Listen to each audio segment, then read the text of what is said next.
संघर्षी education में आपका स्वागत है। प्यारे बच्चों, अब तक हमने पिछले वीडियो में आंकड़ों की केंद्रीय प्रवृत्ति और समांतर माध्य के सूत्रों का अध्ययन किया। आज हम समांतर माध्य पर आधारित अभ्यास 3B के प्रश्नों को हल करेंगे। तो आइए देखते हैं। पहला प्रश्न हमारा है, किसी कक्षा के 5 शिक्षार्थियों ने गणित की परीक्षा में क्रमशः 40, 50, 68, 70, 72 अंक प्राप्त किए। शिक्षार्थियों के प्राप्तांकों का समांतर माध्य ज्ञात कीजिए। तो जैसा कि हमने आपको पिछले वीडियो में बताया था कि समांतर माध्य का सूत्र होता है समांतर माध्य बराबर सभी पदों का योगफल बटा पदों की संख्या। तो आइए देखते हैं। सभी पदों का योगफल यानी 40, 50, 67, 70, 72 इनका योगफल करना है।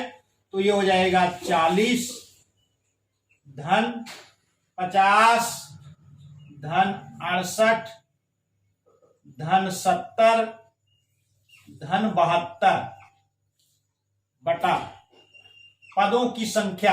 आप गिन लीजिए कितने पद हैं। 1, 2, 3, 4, 5 पद हैं। तो आप 5 से यानी पदों की संख्या से भाग दे देंगे, ये बराबर हो जाएगा। इसका योगफल आइए देखते हैं। तो 8, 2, 10 हो जाएगा और 7, 7, 14 और 14, 6, 20, 5, 25, 4, 29 और एक हासिल जो था 30, यानी ये हो जाएगा 300 बटा 5। तो 5 का पहाड़ा पढ़ दीजिए अब 300 में। तो 5, 36 यानी आपको प्राप्त हो गया यह 60। तो इसका समांतर माध्य कितना हो गया? आंसर हमको मिल गया 60। आंसर बराबर 60। तो इस प्रकार से पहले प्रश्न का हमने समांतर माध्य ज्ञात किया। आइए हम बढ़ते हैं दूसरे प्रश्न की तरफ।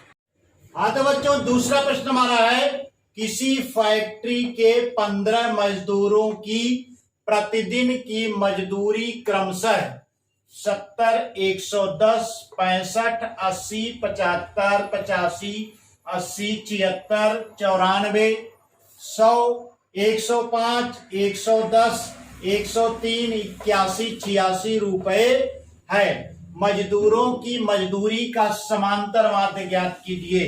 तो आइए देखते हैं। समांतर माध्य का सूत्र होता है समांतर माध्य बराबर सभी पदों का योगफल बटा पदों की संख्या। तो आइए इसको निकालते हैं हम। सभी पदों का योगफल यानी जितनी भी मजदूरी है 15 मजदूरों की, सबको जोड़ना है। उसमें पदों की संख्या यानी 15 से भाग देना है। तो जोड़ते हैं इसको। 70 धन 110 धन 65 धन 80 धन 75 धन 85 धन 80 धन 76 धन 94 धन 100 धन 105 धन 110 धन 103 धन 81 धन 86। आइए मिला लेते हैं इसको। 70, 110, 65, 80, 75, 85, 80, 76, 94, 100, 105, 110, 103, 81, 86। 15 मजदूरों की मजदूरी हो गई। योग के रूप में हमने लिख लिया बटा पदों की संख्या यानी मजदूरों की संख्या से हमको भाग दे देनी है। कितनी है? 15। तो 1, 2, 3, 4, 5, 6, 7, 8, 9, 10, 11, 12, 13, 14, 15। आइए इसको सरल करते हैं। बराबर ये हो जाएगा, योग कर लीजिए इसका। तो 3, 3, 5, 3, 8, 8, 8, 8, 8, 8, 8, 8,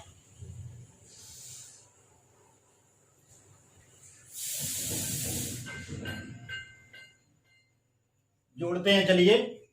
6 1 7 3 10, 10 10 10 5 15, 15 15 15 15 4 19, और 19 और 6 25, 25 25 5 30, 30 5 35, 35 5 40, और 40 40 के हो जाएगा आपका 0। हासिल 4 हो गया आपका। 8 8 16, 16 16 16 16 1 17, 17 17 17 17 17, और 17 धन 9, ये हो जाएगा आपका 26, और 26 26 धन 7 33 हो जाएगा, और 33 8 41 हो जाएगा आपका।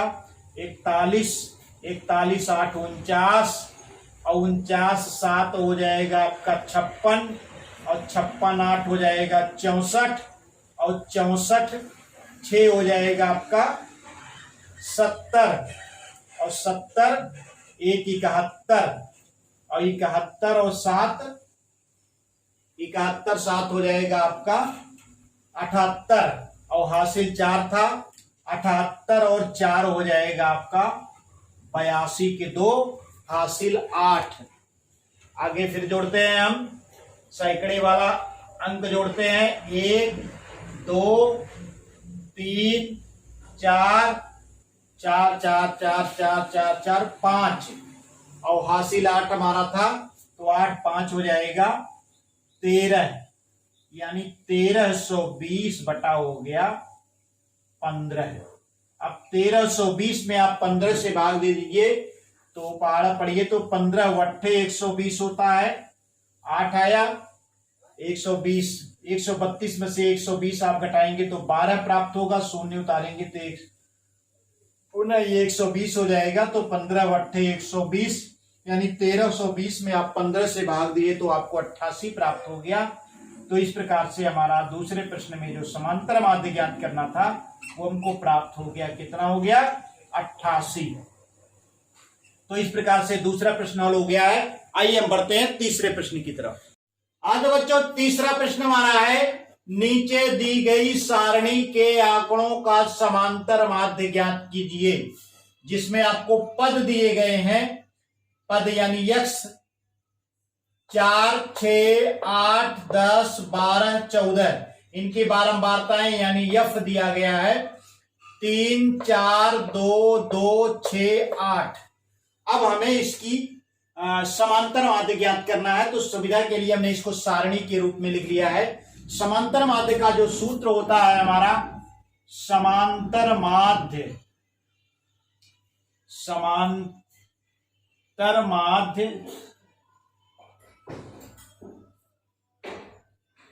जब बारंबारता दी गई हो तो उस समय इसका सूत्र जो होता है F1 x1 धन F2 x2 धन F3 x3 से लेकर के धन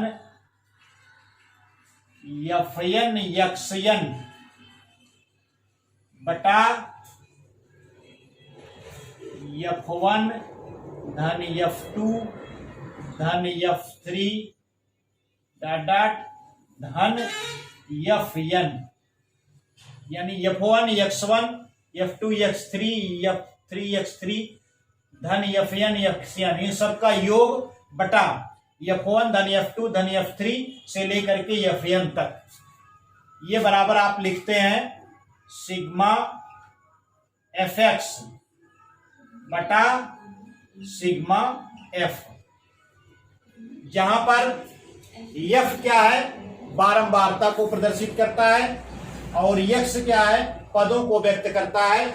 यानी पद 1 के लिए x1, दूसरे पद के लिए x2, तीसरे पद के लिए x3, चौथे पद के लिए x4 और अंतिम पद के लिए xn। और ये हमारी बारंबारता जो f के रूप में है, ये F1 हो जाएगी, F2 हो जाएगी, F3, F4, F5, F6 इत्यादि। तो इसका fx हमको निकालना है, यानी बारंबारता गुणे पद। तो आइए fx निकालते हैं। f गुणे यक्स। तो यफ गुणे यक्स यानी पद गुणे बारंबारता। तो यहां पर क्या है, 4 का गुणा 3 में करेंगे तो आपको प्राप्त हो जाएगा 4 गुणे 3।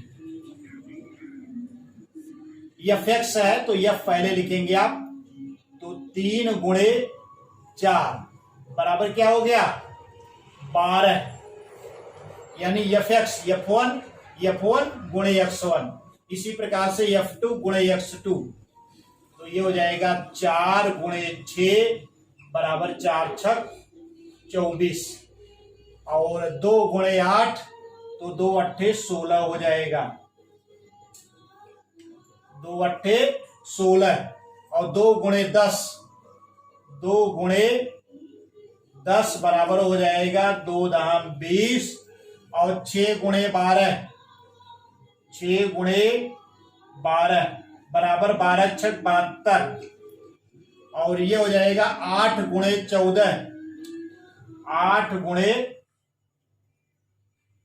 14, ये बराबर आपका हो जाएगा 8 चौक 32, और 8 एकन्नम 8 4 12, 8 चौक 32, 8 एकन्नम 8 3 11, यानी 112 आपको प्राप्त हो जाएगा। अब आपको सिग्मा एफ एक्स ज्ञात करना है, यानी सिग्मा एफ एक्स का मतलब योग को ज्ञात करना है। तो यहां पर आपका सिग्मा एफ एक्स आप लिखेंगे बराबर, अब इनका आप योग कर लीजिए। तो यहां पर इकाई के स्थान पर 2 है तो आ जाएगा 2, और इसमें 1 मिनट ये आप योग कर लीजिए। 2 2 4, 6 4 10, और 10 4 14, 14 2 16, 16 के 6 हासिल 1, यानी 2 2 4, 6 4 10, 4 14, 2 16, हासिल 1 मिला, और 1 7 1 8, 8 2 10, 10 1 11, 11 2 13, 13 1 14, और हासिल 1 आप जोड़ लीजिए, हो गया आपका 15। फिर हासिल 1 हुआ, और ये 1 सैकड़े के स्थान पर है तो 1 में 1 जुड़ जाएगा, तो ये हो जाएगा 256। यानी सिग्मा एफ एक्स इन सब का योग जो हमको प्राप्त हो गया 256 प्राप्त हो गया। अब सिग्मा एफ आप निकाल लीजिए, क्योंकि सूत्र में सिग्मा एफ का भी प्रयोग है। तो योग बराबर हो जाएगा, योग ये कॉलम योग को व्यक्त करता है, ये पंक्ति। तो ये है सिग्मा एफ बराबर हो जाएगा आपका, सिग्मा एफ बराबर 8 6 14, 14 2 16, 16 2 18, 4 22, और 3 25,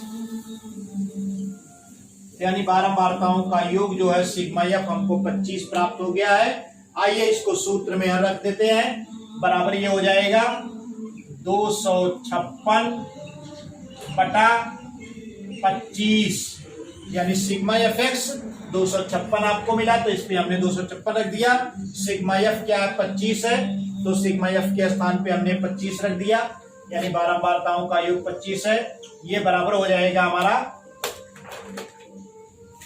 तो 25 25 51 25, 256 में आप भाग दीजिए, 25 51 25 हो गया। उसके बाद भाग नहीं जा रहा तो आप एक शून्य यहां पर बढ़ाइए, 6 उतरेगा, और भाग दे करके आप देख लीजिए 256 भागे 25, 25 51 25, 0 0, 6 उतारिए, भाग नहीं जा रहा, शून्य बढ़ाइए, 1 दशमलव लगाइए, यहाँ पर शून्य बढ़ाइए, 25 गुना 50, 10 60 होता है, शून्य बढ़ाइए, 25 चौको 100, यानी आपको प्राप्त हो जाएगा ये 10.24। कितना हो गया ये 10.24। तो आपका आंसर प्राप्त हो गया, जो समांतर माध्य आपको मिला है ये हो जाएगा बराबर 10.24। तो इस प्रकार से हमारा तीसरा प्रश्न हल हो गया है। आइए हम बढ़ते हैं चौथे प्रश्न की तरफ।